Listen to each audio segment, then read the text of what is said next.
Welcome to the Teaching Science Podcast. These episodes are recorded on Mondays at 4 p.m. Eastern in our virtual Teachers Lounge. If you would like to join us on a Monday to chat about a topic related to science education, go to the calendar in our show description to get the link for the week. You can listen to the recorded discussions as a podcast from any major podcast provider or on the Superheroes of Science YouTube channel. Yeah, Sarah, so you're like, let's get on. Yeah, let's get going. Jake, well, we're so glad you joined us, and I know that I want to know, and I think a lot of people want to know so as a science teacher or any teacher, what does Indiana think that we should be doing as far as computer science? I know we have the computer science standards, but what are things I can do? Sure. Excuse me. Great question. I mean, you're right. We do have, standards that have been in place since 2016, and sort of the idea with those, even though they fall under the science umbrella technically, in terms of where the standards are housed and things of that nature, it really was sort of intended that they would be for anyone and everyone, particularly at those K through 8 levels, to incorporate where it makes sense, and where there are sort of the strongest opportunities for those interdisciplinary connections. The whole sort of impetus behind the computer science initiative in the state is because, technology is changing everything around us, right? And so while it certainly impacts science, it impacts everything else as well. And so there's a lot of different ways you could think about what that integration looks like, and we don't necessarily prescribe anything specific to leave it open. We did recently launch a newer resource called the K through 5 Computer Science Framework, though, that does sort of begin to help with just sort of brainstorming what the possibilities might be in terms of both standalone activities to address computer science standards and those potential interdisciplinary connections. And so that's something I can certainly share a link with you too, so that you can share it as well. So. Yeah, I think that'd be awesome. I think a lot of people might have missed the frameworks. Sometimes you're like, you hear a framework's coming. You're like, okay, yeah, I'll look at the standards when I get a chance. And you kind of forget that that's a resource to help you integrate. And so a lot of times we overlook it. Yeah, and I mean, we've had several phases of all of our framework work throughout the years, and they continue to grow. And it seemed like computer science was a natural place to go next, and it looks a little bit different than the math and literacy frameworks and the rest of the science framework, honestly, just because there's sort of just a different need in computer science, I think, sometimes at least, as compared to those disciplines that have maybe been around a little bit longer or teachers might be a little bit more familiar with in general. So yeah, definitely encourage anyone out there to check it out and give any feedback too. We want to keep continuing to iterate and make it better and better and make it a useful resource. So would definitely appreciate any feedback anyone would have as well. Now, That's great. Go ahead. Yeah, I was just say that's great if it's if you're still continuing to receive that feedback maybe from teachers, and I think you shouldn't teachers, I think, please, if you're doing something, let them know, because I think that's just kind of helps it grow and get better. So absolutely. We try to have as many people involved as possible to make sure we're looking at things from a variety of perspectives and lenses, but everyone has their own contribution they can make out there, and so we want to make sure we have an opportunity to work those things in too. Now, I don't have that framework in front of me at the moment, and so you might have to walk me through a little bit or tell me to slow down. But Indiana, now we have a framework, computer science, a lot of other states do as well.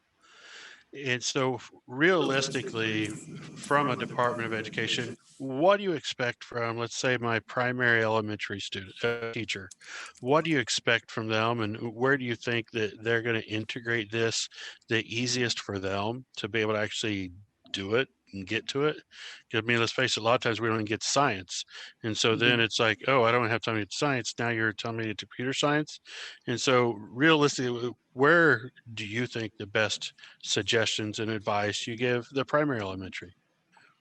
That's a great question. Particularly with the primary areas, it's not like we have computer science concepts that are like super, super sophisticated necessarily. There's a lot of those more like digital citizenship and digital literacy type concepts that are woven throughout. And I think because of that, actually our ELA standards have a lot of great opportunities to connect and starting to teach students how to do some light research and to find things on the internet and how to judge if they're reliable and how to be safe when we're doing those types of activities. And so I think there are some really strong connections actually potentially between computer science standards and our ELA concepts, especially at those primary grade levels. Yeah. And I think it's an important thing. Stephen, I think you're on mute. Yeah. Yeah, I saw it. I think that's an important thing to distinguish that, because it's when we hear computer science, usually we think, oh, that's coding. You're expecting me to teach primary elementary kids to code? How do you know what coding is? How am I going to do that? And so we want to freak out so much about that. It's so hard not to, because it sounds so stressful. But it's when you say computer science, and if they haven't taken a look at it necessarily what the expectations for those are, it's not. Even my son, who's in college, when he started the coding degree, he didn't start off with coding. He started off with computational thinking and be able to think in a certain way. Sure. And that's definitely something that's important, is really trying to clarify any misconceptions about what computer science is in the first place. I agree sometimes just the term feels unfamiliar and maybe a little scary, and the way we've sort of defined computer science in Indiana based on the 5 core concepts that are included within the standards, certainly those sort of algorithmic thinking and programming ideas are certainly woven throughout that. But there's definitely a lot more of it too when we think about just hardware and software in general and how they work together, and data and analysis, and how we can sort of harness data and turn it into visualizations that are helpful and can tell a story. And again, those the sort of digital citizenship pieces and things of that nature. It definitely sort of there are a lot of different areas within computer science that we want to make sure is included in our students' education, to make sure they have sort of a broad knowledge base, especially once they get to high school and have the opportunity to take maybe some more specific courses and things of that nature. Now, I hear the term, sorry, Bill, one sec. I'll let you next. I hear the term digital citizenship used now and then, but I don't think I know what that means. So what do people mean? What do y'all mean when you say that? Sure. I think, generally speaking, digital citizenship is all about understanding, how to act safely and responsibly and ethically online and just with technology in general, and having sort of this awareness of the idea that technology is something that's out there for us to use, and it can really be purposed, in a positive way and sometimes in a negative way. And we have to be sort of aware of what the implications of that are. So that's what I would say is a general sort of idea of what digital citizenship is. So my question I was going to ask, and I've talked to a good number of elementary teachers about the standards, especially the way they have it banded. What is it, K2 and 3.5? I'm going to say a broad thing and then you can knock it down, but most of the concepts look like they should be taught in a math and a language arts part of it based off of the concepts that you're trying to get out there. Does that kind of make sense or no? So just to make sure I understood your question correctly, you think that a lot of the topics in the K through 2 grade band specifically feel closely related to language arts? Is that what you said? And math. I mean, it seems math. like there's a lot of like math concepts and language art type things you could put into those. I mean, when you're talking about identify positive, negative, social, ethical, behaviors. I mean, that's something you could easily incorporate in a language arts class, because I mean, there's many times you're trying to do that in different. Sure. Yeah, I think you hit the nail on the head there. Kind of like earlier when I was responding to a question that Sarah asked. I think there are definitely a lot of different potential opportunities for tying these standards into multiple disciplines potentially, but especially at those primary levels, I do think there are some strong connections to both math and ELA, and especially since those, of course, tend to be an area of strong focus at the primary levels. I think whatever we can do to continue sending that message out there that we can have strong math and ELA programs for our students, while also tying in some of these computer science concepts and helping them gain a foundational understanding of what computer science is. So I don't know if that answers your question completely, but.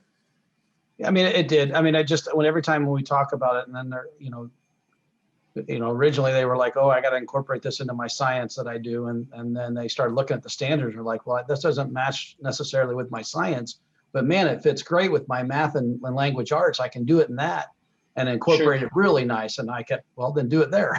I mean, sure. Don't try to shove it somewhere where it's not. Right. And I think, that's another piece of that flexibility idea that I mentioned earlier too, is, we totally understand that schools have different sets of resources, and teachers within schools have different areas that they're comfortable with or areas of expertise. And so, some schools have an opportunity to have sort of a dedicated specials class to teach computer science concepts. And in some places that's not a possibility. And so we definitely want to leave it open to what makes the most sense. I think in an ideal world, there would probably be some opportunities for, some standalone computer science learning and be able to dig into the content a little bit more deeply, and then also see that interdisciplinary piece and gain a broader understanding of sort of how those computer science concepts can tie into a variety of other areas of interest. Where are some places that teachers can go to get maybe the help they need, or just as like a resource, just some good resource places for teachers? Sure. So over the past couple of years, we've tried to develop a few different resources. A couple that come to mind are our computer science implementation toolkit and our computer science curriculum and resource guide. And so those are sort of intended to be places for teachers and administrators to dive into as they're thinking about potential curriculum options or resources that are out there, sort of how to get some momentum going in their school, specifically in this area. But we also have, several excellent professional development partners that we work with to try to get teachers the experiences they're looking for and meet them where we are in terms of, again, making progress in this area. And so we do have a few pages on the Department of Ed's website that are specifically dedicated to computer science, and there folks can find specific information about those professional development opportunities and how to take advantage of them. So they're all free, the ones that are on our website. We don't want cost to be a barrier. We want to do what we can to get opportunities to teachers so that they can then turn around and bring these opportunities to their students. So.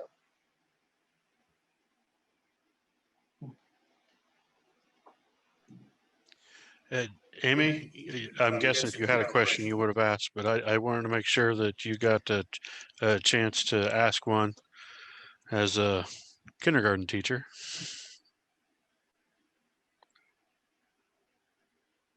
No, what you've asked has been exactly what I was curious about. So no, I don't have anything new at this moment.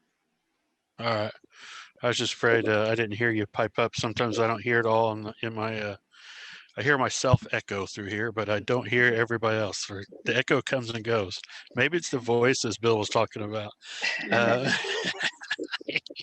So I have a kind of a semi-related question. So, and this may be not, but anyway, data science is now becoming a big topic. Is that something that's hit your desk yet, or any thought about that? Yes, it is something that has been brought up, more than a few times. And, I have the opportunity to collaborate and talk with other state level computer science supervisors across the country. And I think it's something that's sort of part of the discussion more nationally even. And we certainly see the power and benefit of data science and having students have opportunities to take potentially a data science course in high school maybe and things of that nature. So I think that's definitely something that's sort of on the radar and hopefully on the roadmap in the near future. We're at a point where we can kind of think about all the progress that we've made in the past few years in computer science and think about now how can we take it to the next level, right? How can we ensure that schools that have sort of developed this plan and this pathway for their students, how can we make sure that there are ways for them to continue to expand and improve and things of that nature. So I think data science is certainly one of those areas we want to keep thinking about. Now, what camp are you? As far as I know, that Sarah and I, you're like, oh no, where's this going? God, I hate it when his voices talk to me. But Sarah and I was on a call a few weeks ago. Well, maybe more than that now. It was a national call with different people, and we were discussing basically coding. Was the topic. A lot of these were like high school educators and middle school educators mainly in this particular realm. And I'm like, yeah, start off in block coding with middle school. That's the best way to do it. Because then I'm a visual person myself. And that kind of helps me see, oh, okay, that makes sense to me. And the one gal, she was like, no, start off with Python. She's like, Python, it'll make a progression easier for them. That's a nicer way to go. Where do you think, like once we actually start the coding side of computer science, where do you think some of the better paths would be, in your opinion? Sure. I don't know if there's an easy answer to that question. I think part of it depends on, what grade level you're in and what prior experience your students have coming in to you, right? I think ideally in the K through 5 levels, we'd have some exposure to a block-based language so that students start understanding some of those syntax pieces and the control structures and things of that nature. And then in middle school, I think again it's about experience and comfort. I think there are several environments that allow students to be able to make a choice or switch back and forth to sort of check themselves and things of that nature. So I think there's some power there, both in giving students some ownership and allowing them to do what makes the most sense for them or what makes them most comfortable, but also give them an opportunity to sort of move beyond those the block-based piece if they're ready. So. Sorry, that's what I used to tell my art teacher in high school, that I still needed to paint by numbers. So. Yeah. Nice. That's fair enough. I paint by chaos, so it works for me. Yeah, I'm just not a very good artist. You cannot code by chaos, though. No. I have tried that. It didn't work. Um, nothing worked. It's But yeah, I mean, there are certainly high school curriculum out there that have, block-based programming components to them as well. And so, again, it's about the developmentally appropriateness based on the student and their prior experience and comfort level. So yeah, I don't think there's a one specific answer to that question, but the great news is there are a lot of resources out there that allow some flexibility, I think. there are. From the classroom teacher point of view, sometimes it's overwhelming because there are so many different. And it's kind of like I don't know what this is or how I should start, but I see all of these options, and so sometimes it's a little bit harder on our end as practitioners with the many. And I know it's good to have options, but sometimes that's a bit of a beating. Yeah, you're right. It's a blessing and a curse sometimes. I think there's a lot of stuff out there and always something new, it seems like. I think that's where I would kind of bring attention back to those professional development opportunities that we talked about earlier. I think those are really intended to be sort of some heavily vetted and in some cases nationally recognized opportunities that can really get people going in the right direction and hopefully give them sort of that solid foundation or that level of comfort that allows them to continue to explore when they feel like they're ready to keep growing professionally in that area. So Those must be good resources. They were spoken very highly of. I know last year in June we'd contacted you, and you hooked us up with some teachers that we interviewed for the Super Science podcast, and they all spoke extremely well of the resources there in the DOE. I think one gal actually did an entire episode for us just on walking through the different resources, if I remember right. So great. apparently you guys did your homework and did a really good job putting that site together. So. Glad to hear that. And again, if there's anything that anyone out there is looking for but they don't feel like they're finding it, that's something that I definitely want to know about too. So again, we can keep that continuous improvement process going and make sure we have the right resources available. Good deal. Great. I think the big thing to start is to let teachers know they don't have to be scared. We don't start that hardcore coding right off the bat. We're working kids into understanding and thinking in a certain way. How to think in that way is where we start. And that is a part of computer science. And I tell you, Sarah and I, we interview a lot of college faculty, and almost every single one of them that's in any kind of research tell us how important it is by the time kids graduate high school they have some coding, they have some understanding of coding. It's probably been 10 years ago now. I had some kids wanting to volunteer in our labs here, and it was literally valedictorian and salutatorian of a school. One of my labs, this is 10 years ago, one of my labs wouldn't take them unless they knew some coding. He's like, no, I won't take anyone that don't know coding. I don't care how they did. If they don't know how to code, I can't use them. And so that kind of shocked me, but kind of let me know that, okay, the wave it's more and more important in this type of field. Sure. I mean, we hear and see sort of new fields popping up even almost that are adjacent to computer science, like computational biology and things of that nature. And it just goes to show that even if you're not going to be a computer scientist per se, there's definitely power in understanding some of these foundational computer science concepts so that you can be a better contributor to your primary discipline or primary field. So if this is a teacher's lounge, right, and we're teachers talking, just talk, I'm gonna ask a question and don't shoot me.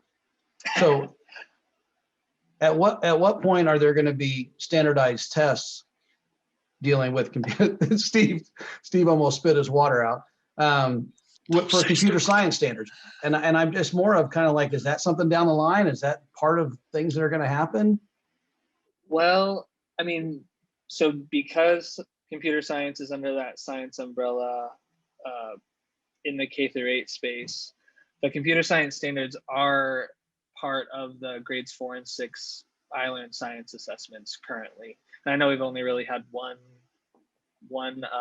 instance of those tests at this point, since last year got a little crazy at the end of the year. But so that is something that does currently exist. I think it does offer some opportunities to get a better understanding of what computer science looks like and how we're doing in the elementary space specifically, because sometimes it's hard to get data around that, but yeah, to answer your question, that is something that sort of is happening currently. It'll be interesting to see what kind of data you get from that. I totally agree. Yep. Totally agree. But I do like how you started talking about how it really use English language arts and use our other standard. It overlaps well with these other standards. And I think knowing that, it's going to make me feel just a little bit, little less apprehensive when I start planning and looking into this. Like, okay, I haven't, that hadn't been a strength, but it's been a crazy year. That's why. But okay, now how am I going to start integrating that into next year? Then hearing you say that, oh, well, it does a good overlap with our others. Maybe that might make me a lot more comfortable in incorporating that next year. Yeah, and even, we've had some workshops and things in the past that are sort of, titled something like integrating computer science in the ELA classroom, or, fill in the blank at the end, right? So there are some sort of specific potential opportunities out there if teachers have an idea about where they want to integrate, but need a little bit of help. So good, I like that. Any Sarah's asked some great questions about what for teachers, but is there anything that we didn't ask you that like you could give advice to some teachers sitting going, okay, I'm still not buying into all this computer science stuff yet, or whatever it might be, and for you to give them some words of advice? Yeah, I mean, hopefully there's enough, dialogue and conversation out there that it's not as much of a debate of whether it's important. It's more of a conversation of, I'm unsure, I'm uncertain about how to make it happen. And so I would encourage people, if they're a little apprehensive or don't know how to get started, to maybe find a buddy to go through it within their building or even outside of their building. There are a lot of people who are, early adopters and champions in the space that are happy to share and mentor and things of that nature. And also a lot of people who are probably in the same space who would like someone to sort of start branching out with and have sort of that support system. So I think don't be afraid to ask for help. Don't be afraid to, find somebody to experience professional development and testing out lesson ideas and things of that nature with, so that you have someone to kind of go on that journey with. I think that'd be some advice I'd give. That's such a great advice, I think, just to have that accountability partner, especially if it can be someone in the same building or in the same district, even if it needs to be, just so that you don't feel so alone when you're trying something new, maybe, or it doesn't work. And then you're like, oh, and, it's easier, I think, to talk to someone who's also going through that process. And, that's great advice. Yeah. Having that community can be powerful, I think. Yeah. And just a little self-serving, if they need a community, we have the Facebook group that we have for the science teachers. What's it called? Is it the Teachers Lounge too? I think so. I think it's the K-12 Science Lounge. Yeah. It's after 3. I don't have to think. Don't judge me. We don't know what our products are called. So whatever it's called, join it, right? Right. Yeah. I would say I can always throw questions on there. Say most of the outreach teams on it, and a lot of teachers are on there. And so it's nice seeing support from the different people, questions on there. And we appreciate your time and you taking time to do this and come chat with us. Thanks for hanging out with us in our virtual lounge. Please like, download, and subscribe, and share the love. Oh, I was going to say share the love. Find us on Facebook, Twitter, Twitter, YouTube, and follow us everywhere. just not in a creeper way.